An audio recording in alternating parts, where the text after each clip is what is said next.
প্রথমেই প্রথম আলোর বার্তার পর্দায় সবাইকে জানাই শুভেচ্ছা, অভিনন্দন, ভালোবাসা। আজ একটা নতুন প্রতিবেদন আমি আপনাদের সামনে দিচ্ছি। স্বামী স্ত্রীর মধ্যে ঝগড়া হতেই পারে, কারণ বাসন থাকলে ঠোকাঠুকি হয়। বিশেষ করে স্বামী স্ত্রীর মধ্যে ঝগড়া হবে, মান অভিমান হবে, আবার ভালোবাসা ফিরে আসবে। কিন্তু আজ একটা আপনাদের ছবি দেখাচ্ছি, প্রথমে সেই ছবি দেখে নিন। আমাদের প্রথম আলোর বার্তার পর্দায় প্রথমেই আসছি সেই ছবিটা আপনাদের দেখাতে। আমি অমল চ্যাটার্জি, প্রথম আলোর বার্তার পর্দায়।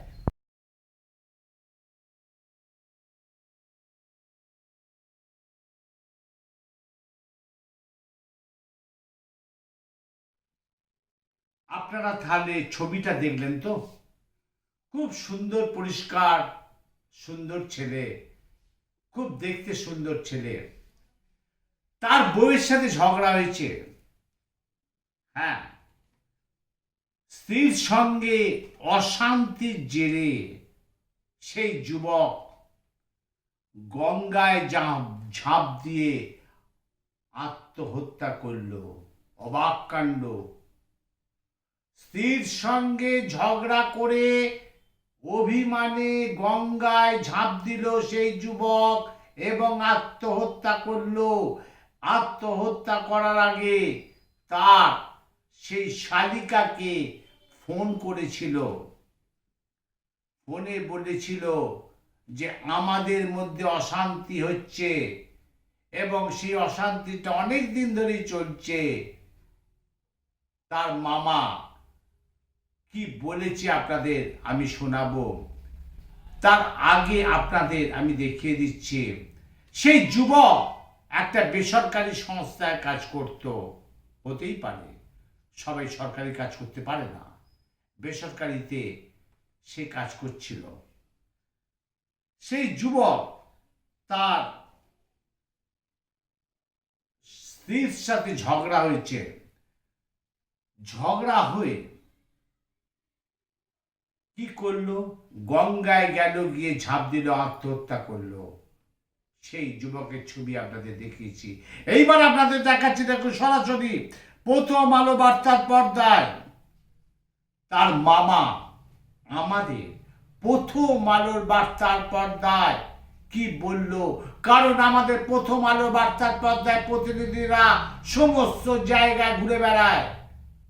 হ্যাঁ, সেই আমাদের প্রথম আলো বার্তার প্রতিনিধিকে ক্যামেরার সামনে তার মামা কি বলল, প্রথমেই শুনুন তার মামার বক্তব্য।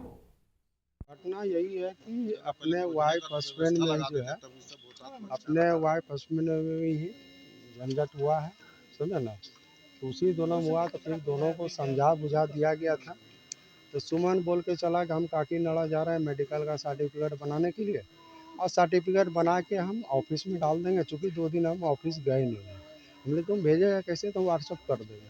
तो हम बोले देखो सुबह से तुम नाश्ता नहीं किया, तुम नाश्ता कर लेना बाबू। बोला कि ठीक है। ये बात बोल के वो वहाँ से निकला, तो वो जीन्स पहना हुआ, टी शर्ट गुलाबी कलर का पहना है।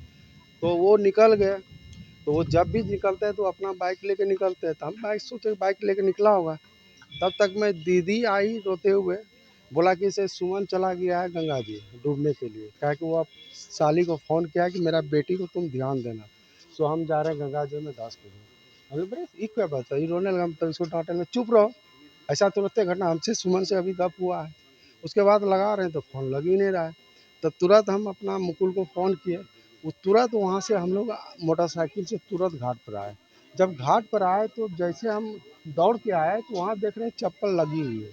चप्पल लगी हुई तो मेरा आत्मा कबूल किया कि ये सुमन का ही चप्पल है। तब तक में एक मछुआरा था बगल में, तो वो बोला कि एक लड़का को देखे वो हाथ ऐसे-ऐसे मारते हुए। तो मारते हुए देखे तो हम सोचे कि लड़का नहा रहा है, इसलिए कि हाथ मार रहा है। तब तक में वो बोला कि थोड़ा देर के बाद हम देखते हैं कि वो तैरना स्टार्ट हो गया। वो तैरते हुए निकल गया। तब तो में 2-3 ठो लड़का भी था, वो भी बोला कि इस तरह का मैटर हुआ है। तब तक में जो है हम फ़ोटो खींच के चप्पल का हम भेजे अपना जिया जी को। तो वो बोला कि हाँ, यही चप्पल ये मेरा है। क्योंकि आपका चप्पल पहन के वो चला आया, वो अपना चप्पल वहाँ छोड़ दिया। तब कन्फर्म हो गया कि ये जो है सुमन जो है गंगा जी में वो चले गए। এইবার আপনাদের দেখাচ্ছি যখন লোকাল থানাকে ফোন করলো, লোকাল থানা পুলিশ অর্থাৎ ডুবরি নিয়ে গঙ্গা তোলপাড় করে দিল। সেই আমাদের প্রথম আলো বার্তার প্রতিনিধি সরাসরি সেখানে চলে গেছিল এবং সেই ছবি আপনাদের আমি দেখাচ্ছি যে পুলিশ প্রশাসন কতটা সক্রিয়। শুধু তাই নয়, ডুবরি নিয়ে গঙ্গার ঘাট তোলপাড় করে ফেললো। দেখুন সেই ছবি।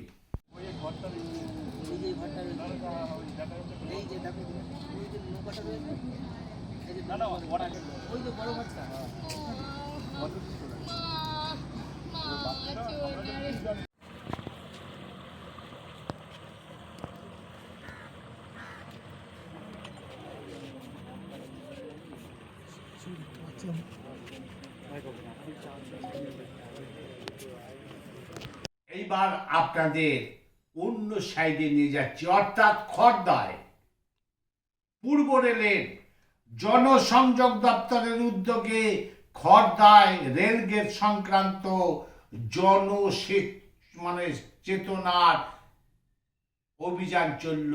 জনচেতনার অভিযান মানুষকে বোঝাতে লাগলো। শুধু তাই নয়, পূর্ব রেলের পক্ষ থেকে তারা লিফলেট দিতে লাগলো। সেই খড়দায় যে রেলগেট আছে তার আশেপাশে বাসিন্দাদের আপনারা লক্ষ্য করে দেখবেন, বা আপনারা ভুক্তভোগী, যখন কোনো জিটিও ধরে যাচ্ছে, রেলগেট যখন বন্ধ হচ্ছে, ঠিক সেই সময় নয় চার চাকা যাচ্ছে, নয় লরি যাচ্ছে, নয় স্কুটার যাচ্ছে, নয় সাইকেল যাচ্ছে, তারা দেখছে যত তাড়াতাড়ি সম্ভব এই রেলগেটটাকে ক্রস করা। অথচ রেলগেট কিন্তু যে গেটম্যান সে কিন্তু ফেলার চেষ্টা করছে, অর্ধেক নামিয়ে ফেলেছে। হঠাৎ বাইক ঢুকে গেল, চার চাকা ঢুকে গেল, কিন্তু দূরে দাঁড়িয়ে আছে ট্রেন। কারণ গেট না পড়া পর্যন্ত সিগন্যাল অন হয় না, আর সিগন্যাল অন হলে তবেই কিন্তু ট্রেন আসে। হ্যাঁ, সেই খড়দায় আজ পূর্ব রেলের পক্ষ থেকে সমস্ত অধিবাসীদের যারা বাসিন্দা আছে তাদেরকে জনচেতনা করলো, সচেতনতা করলো যে আপনারা এই ধরনের করবেন না।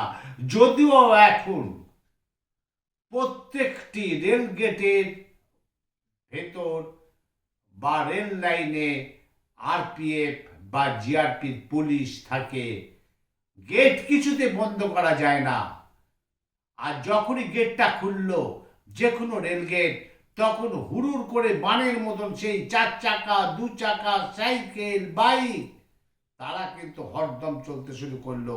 কিন্তু গেট পড়ার ঠিক মুহূর্তের আগে অর্ধেকটা যখন গেট পড়েছে তখনও কিন্তু গাড়ি যাচ্ছে। অথচ গেটম্যান খুব চেষ্টা করছে সেই গেটটাকে বন্ধ করার জন্য। আসুন সরাসরি আপনাদের সেই খড়দায় রেল গেটের কাছে আপনাদেরকে নিয়ে যাচ্ছি। দেখুন সেই ছবি প্রথম আলোর বার্তার পর্দায়, সরাসরি দেখুন।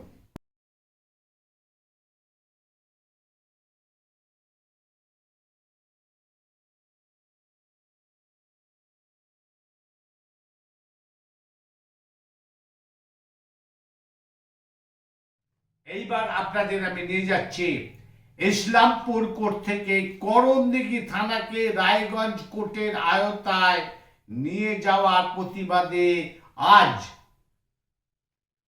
ইসলামপুর মহকুমা আদালতের অবস্থান বিক্ষোভ।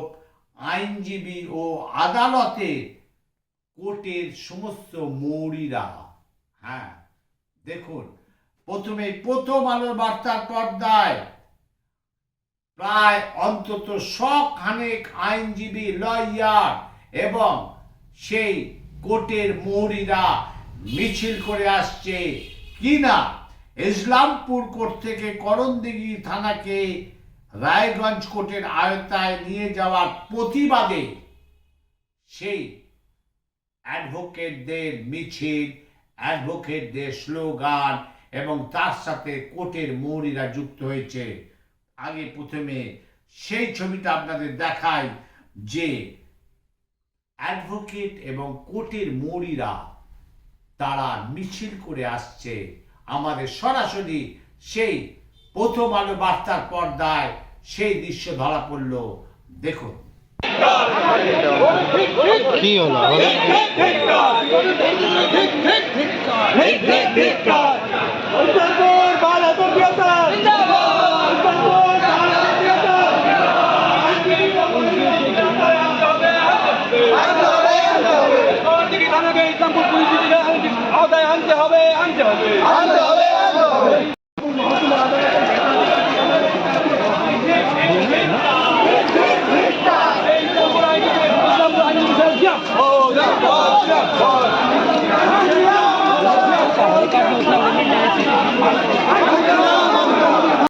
এইবার আপনাদের দেখাচ্ছি সেই ইসলামপুর কোর্ট থেকে করণদিঘি থানায় রায়গঞ্জ কোর্টের আওতায় নিয়ে যাওয়ার প্রতিবাদে আজ শুক্রবার ইসলামপুর মহকুমা আদালতের অবস্থান বিক্ষোভ।